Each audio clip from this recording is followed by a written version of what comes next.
Well, welcome everybody. I'm Amanda Miller with the BC chapter for the Society for Range Management, and we're hosting the Home on the Range webinar series this fall. So a couple of quick tips on how to use Zoom. So in the bottom left hand of your screen, there's a mute button and also a video button.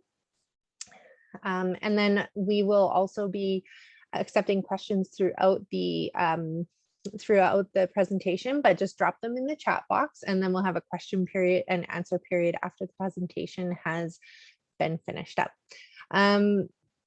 So I would like to introduce today David Eduardo Prado-Tarango. He is a PhD candidate in rangeland ecology and management from Oregon State University. David specializes in rangeland plant physiology, and his current research is focused on plant responses from mycorrhizal fungi as an aid for ecosystem restoration. David's research career started in Chihuahua, Mexico, where he obtained a bachelor's degree in ecology and a master's in natural resources working with seed ecology. David has been part of the Society for Range Management since 2010 and has over 10 years of experience with rangeland plant identification. So thank you everyone for joining us today. And David, please take it away. Hey, thank you very much for the introduction, and welcome everyone to this talk. I hope that you are enjoying the day and are warm and dry. So as I was introduced, my name is David, or David. I am focusing my PhD research on rangeland land ecology, mostly on mycorrhizal fungi. And this is just a chapter of my research. So hopefully you may understand everything. I will try to be as clear as possible, mostly because I had to condense in a short presentation, kind of a big research that we're conducting. So to start, what's the problem that we are trying to address? Well, this is the loss of plant cover. We may know that in many rangelands on the world, the loss of plant cover is one of the most conspicuous problems. There are many reasons in which we may lose the plants. They can be climate change, disturbance, wildfires, and invasive species. When we have these type of issues, so a recommended solution is an ecological restoration program. But you know, maybe thinking that this is not as easy as it seems, because restoration programs are difficult. We have many issues with competition, we have drought in rangelands, we have many situations, so they are complicated. Recently, we had some promising results with the other types of studies indicating that using AMF and biochar, we may increase restoration success on this type of ecosystems. But then you are wondering, okay, I have here a lot about AMF. So what's exactly AMF? Just a quick review. AMF are soil symbionts that associate to the roots of the vast majority of land plants. They act as an extension of the root systems of the plants to increase the nutrient acquisition of the plants. Basically, with this, we can allow this or facilitate the establishment of new plants in rangelands. And because of that, they can be important for restoration. But we have a very few research on rangelands. So we need to understand more before actually using these in restoration. On the other hand, we have biochar, which is a soil amendment that is said to increase the soil fertility by enhancing the plant's growth, increasing the soil carbon storage, and then improving the soil mycorrhizal rangelands. But still, because of this, it also has been recommended to use together with mycorrhizae, again, to enhance restoration success on rangelands. But most studies have been conducted on croplands, so we need to understand more those responses before actually using them. In our lab, we have been already studying mycorrhizae for quite some time.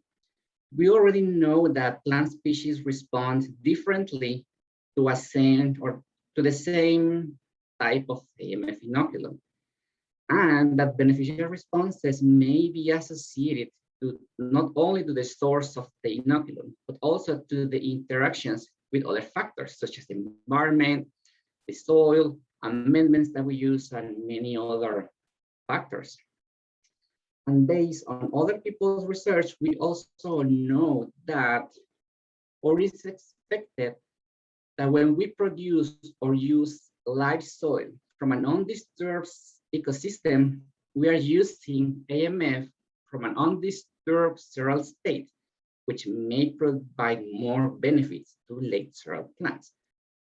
But then we were wondering what happens with commercial AMF and the AMF that happens to exist on degraded or early sterile soils. Because for a restoration program, using late sterile soils by themselves may be very difficult because we need a lot of soil to produce that inoculum.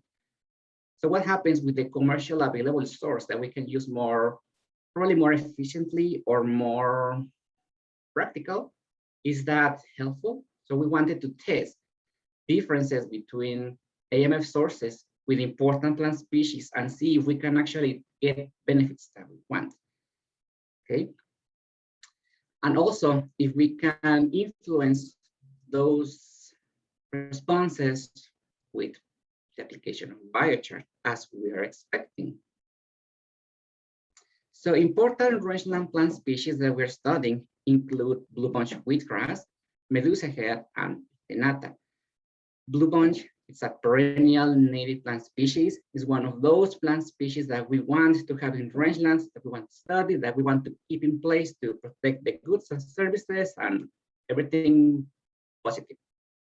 But for those of you that are familiar with these ecosystems, we know that medusa head and penata are actually introduced invasive species, and we don't want them. So why we are studying those two species in a restoration study? Well, what if these two invasive species actually benefit from the amendments that we're trying to use to benefit the perennial plants? We may actually be increasing the invasive problems if we apply those amendments and if those plants get the benefits. So we need to understand first also these plants' responses before conducting the big study. So that's why we're using also these plants, okay? So the general objective of the study is to evaluate the growth and mycorrhizal responsiveness of these three plant species to biochar and three different sources of AMF: the commercial AMF inoculum, soil, live soil from a disturbed site, and live soil from an undisturbed site, to have those three contrasting sources and see how they respond together with biochar. Okay? And mycorrhizal responsiveness is basically the growth difference between colonized plants and uncolonized plants to really see if there is a difference that we can see. The hypothesis that we are testing is basically that the late sterile plant, in this case blue bunch, will respond better in terms of colonization and growth to the commercial and late sterile sources that are supposed to provide more benefits to this plant, and that the two annual invasive species will be more responsive to the early sterile source in which they are supposed to be more in contact in degraded ecosystems. And the second is that the application of biochar will influence the mycorrhizal responsiveness of the three species. This study was conducted in a greenhouse study. So we did everything in the greenhouse. We used a factorial design with inoculum type, biochar application, and the grass species. For the inoculum, we had the three different sources of inoculum, but in order to have a really good control to set those differences, we made what is called a sham inoculum, which is basically the sterilized inoculum in which we reincorporated a microbial wash from that original source to have a media with all the soil organisms except for AMF. We applied 100 grams of each inoculum type to each to the plants. They were grown in pots in the greenhouse, and the biochar was 5% of weight in the pots with 5 applications. The commercial AMF, which was obtained from the reforestation technologies, which is called AMF 120 standard, and the soil, the live soil used for inoculum, the early cereal was obtained from a disturbed area in the Crooked River National Grasslands, and the late cereal soil from an undisturbed sagebrush grassland.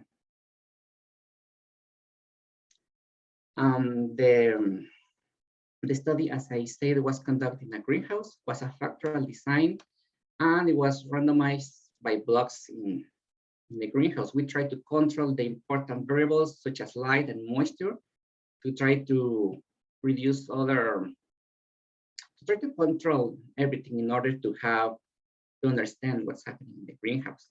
The plants were mostly kept at field capacity to reduce stress by drought. And then what we were measuring in the plants was the biomass production, the root colonization of the 3 species, and the AMF responsiveness of the plants. Okay. And with those treatments, we have all of these combination of treatments. We have basically 12, in which we can see that we have divided by the early cereal inoculums, the natural and the shams, with and without biochar. The same for the late cereal source and the commercial AMF. All the analyses were conducted on our studio with a factorial ANOVA, using all of these treatments as the main effects.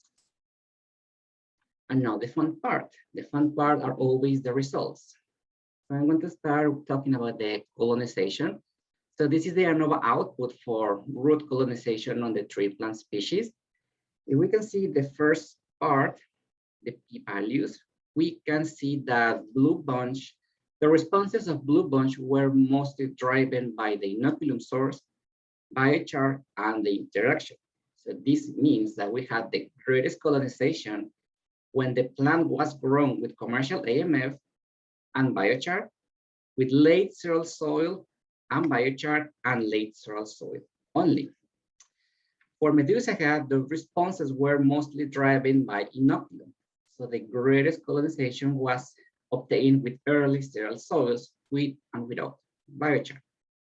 Ventenata had the most interesting response because the colonization was driven by inoculum and the interaction of biochar.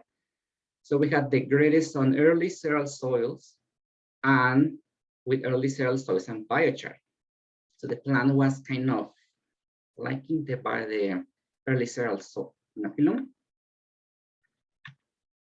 And for biomass, we found that blue bunch was not really driven, total biomass of blue bunch was not really driven by the treatments, but we have more shoots without biochar and more roots without EMF. For medusa head, we had more biomass on treatments without biochar, and for ventenata, we have a very similar results. The 2 invasive species produce more biomass without biochar, so they don't really seem to like biochar in terms of biomass production, but biochar was important for colonization. In this graph, looks kind of complicated, but it's not that much complicated. So we are looking here at the biomass production, the roots at the top, the shoots at the top, and the roots at the bottom. The line is the colonization of the roots of the plants. What we can see is the yellow colors represent the plants grown on early cereal soils, the green colors on late cereal soils, and the blue colors on commercial AMF. The dark colors represent treatments with biochar, and the light colors without biochar. So the general response of blue bunch was that they produce more biomass, more shoots when grown without biochar, and more roots when grown on sham inoculums. For the 2 invasive species, it was what I was telling you before. So for medusa, we mostly have more biomass on sham inoculums, or more biomass without AMF, yes, more total root and shoot biomass on inoculums, and for Ventenata was very similar, more biomass without biochar. So Ventenata doesn't seem to really like biochar in terms of biomass production. But still, this is not as easy as it seems, because the responsiveness of the plant was telling us a different story. So Blue Bunch was not really very responsive to mycorrhizal. This is something that was already known in literature. But we found that Blue Bunch had a bigger responsiveness when grown with commercial AMF and biochar. Okay? But with the invasive species, we found a negative response when grown on late sterile soils, which was expected. They don't like a late sterile soil AMF source. But when we applied biochar, that negative response changed into a positive response with the addition of biochar. So if we incorporate biochar when using a late sterile soil source for these two species, we may be giving benefits to these plants in terms of biomass production. And Ventenata also responded positively to commercial AMF. So Ventenata needs to be carefully studied before using AMF and biochar. So to conclude, all three species respond differently to the AMF. The responses can be traced to each species sterile state. So the late sterile respond better to the late sterile AMF, and the early sterile plants to the early sterile AMF. And the fact that Blue Bunch was more responsive to the late sterile inoculum may indicate that this soil was already conditioned for the growth of this particular species. But still, the two invasive species respond poorly to the late sterile AMF, so this can be important for restoration. And they respond more to the AMF from an early sterile source. However, as I said, that responsiveness was increased from negative to positive with the addition of biochar in late sterile soils. And biochar, it still needs a lot of more research, because we still don't really understand what made those responses happen that way. Biochar was expected to increase biomass on all the plants, but actually it decreased the biomass on most plants, actually on all of them. And we suspect that actually by accident, we may have used too much biochar for these type of soils and this type of plant species. So by accident, we may have reduced the nutrient availability of these plants, because Medusa and Ventenata are what we call a facultative mycorrhizal plants, which means that they perform better without AMF, but under certain levels of stress, they become more receptive to AMF in order to get more nutrients to produce seeds. So we suspect that by accident, we use more than what's necessary. So we need more studies to test this hypothesis and to really know what's the required amount of biochar for this type of ecosystems and for these plants. To conclude, we accept the hypothesis, each mycorrhizal inoculum produce the best response to each plant corresponding to each sterile state, and the biochar really had a big influence on all of these plants. But that result from biochar was not really what we wanted. So we need to be careful when using the rates of biochar and the type of biochar in these ecosystems. And we need to also be careful when using AMF with these invasive species, as they might benefit from AMF. And that is not something that we want. So in short, your take-home results that you need to study more are that Blue Bunch performs better when inoculated with late sterile soils, with AMF from a late sterile source. But if we use this source, we need to be careful if we also use biochar in the presence of these two invasive species, as we may also increase their colonization and responsiveness with the addition of biochar. And that was everything that I have prepared for today. Thank you for your time. And let's see if we have questions. Wonderful. Thank you so much, David, for the presentation. That was really interesting and not a topic I think that I've heard of very much, to be honest. So it was great to hear what you had to say and what your research found, or what your research found. So I have a question. Do you see this as being, using these inoculum from different zero stage soils? Do you see this as being something that can be scaled up for ecosystem restoration, or that would be limited to research for the next while here? That's a tricky question, because if we get the best results with a lateral soil, we can't just go and take a lot of soil to use for restoration.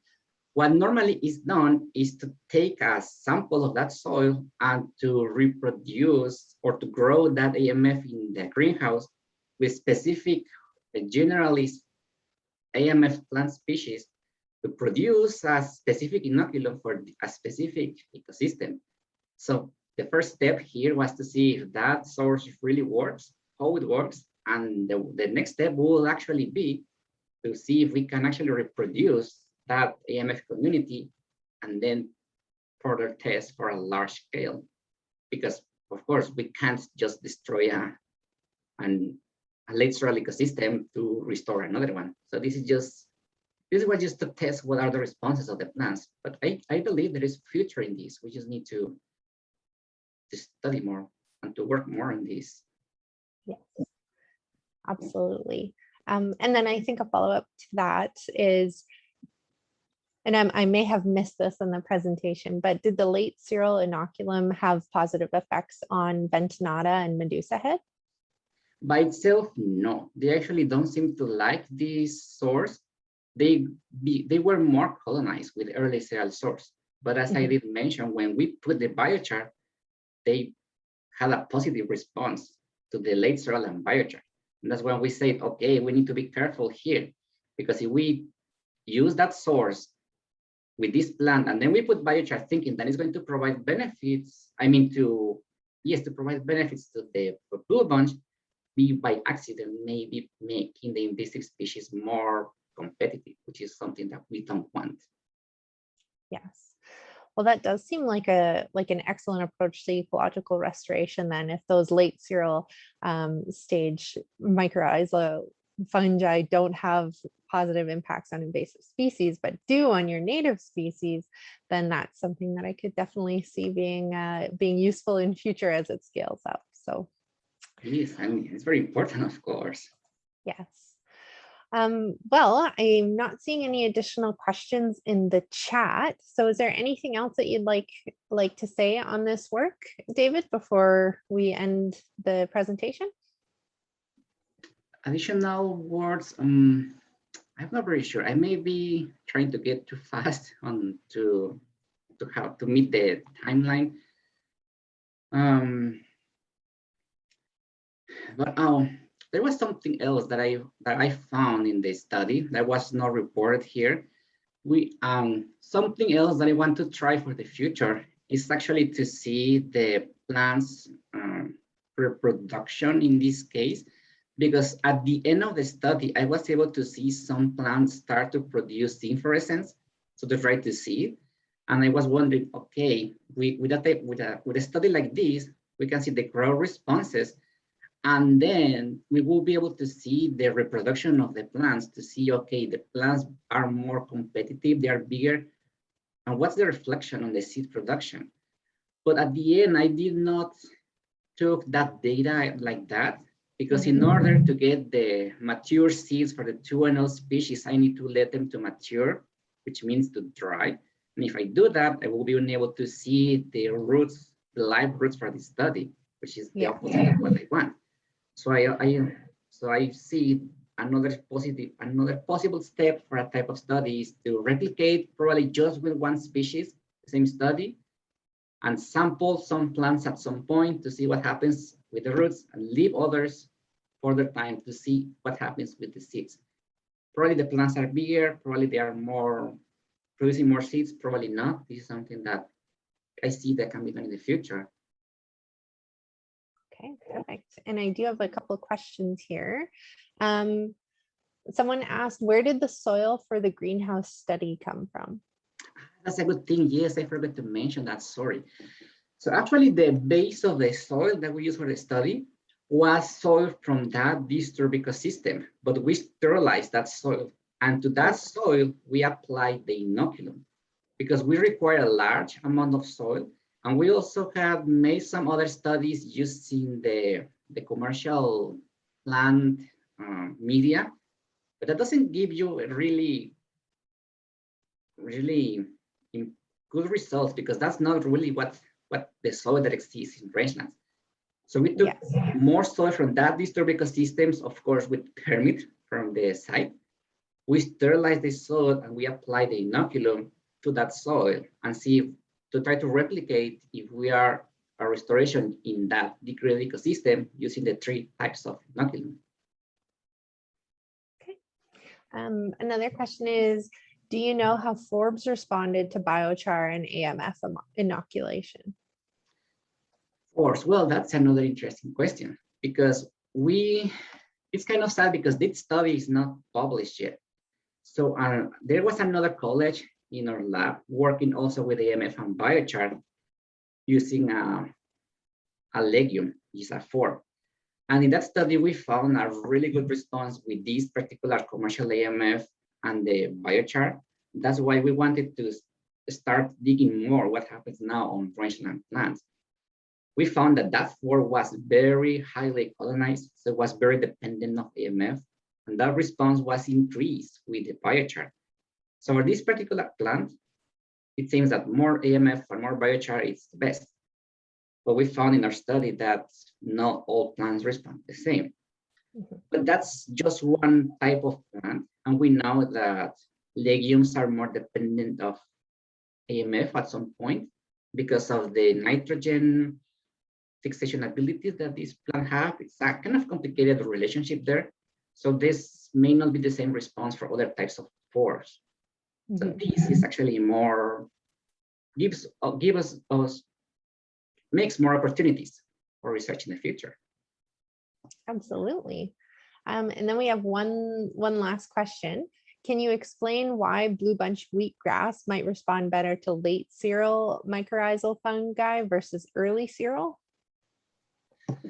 We believe that the soil in that late cereal ecosystem may have been conditioned for the growth of this plant. And in terms of the AMF community, we also believe that the mycorrhizal community is different in the 2 sites. So the AMF in the late cereal soil may be giving more benefits to this other type of plant. That's one answer. Maybe we have similar mycorrhizal diversities, but we also may have different types of strands of AMF because there are studies that have suggested that AMF doesn't vary that much in rangelands, but what varies is actually this type of the strand or there's another word to the specific AMF in that site, but the species are kind of similar. It's just not diversity, the composition in which they incorporate or they happen to exist in that system. Oh, okay. Maybe that mix is what actually benefits more one's blue bunch, or maybe not. There are still many questions there because maybe it's one species only, maybe it's a combination of some of them. Maybe some species are actually detrimental to this species, and we have those in the mix of them. So there is something there that's probably that in late cereal soils probably is more. Oh, there's another word. More. It has more progress because it has been conditioned for longer. And that's maybe one of the possible solutions, but still it's another question that we need more work to conduct. We just found, based on other research, that these plants perform better on late cereal soils. Now the next step is try to see why, what's happening there. No, that makes sense. I think that perhaps some intrepid graduate student in the future can figure out exactly which species of mycorrhizal fungi are in different levels of composition across those cereal stages. So you'll find someone, I'm sure. That would Well, be amazing. yeah. Well, thank you so much, David. So we'll end up the presentation here. And everybody, please join us on November 2nd at noon when Christy Gordon will talk to us about testing targeted cattle grazing to suppress spotted knapweed. Thanks again, David, and everybody have a lovely afternoon. Thank you very much. And thank you everyone for being here today. I hope all of you have a really wonderful rest of your day, your week. Wonderful. Thank you so much. Bye. Thank you.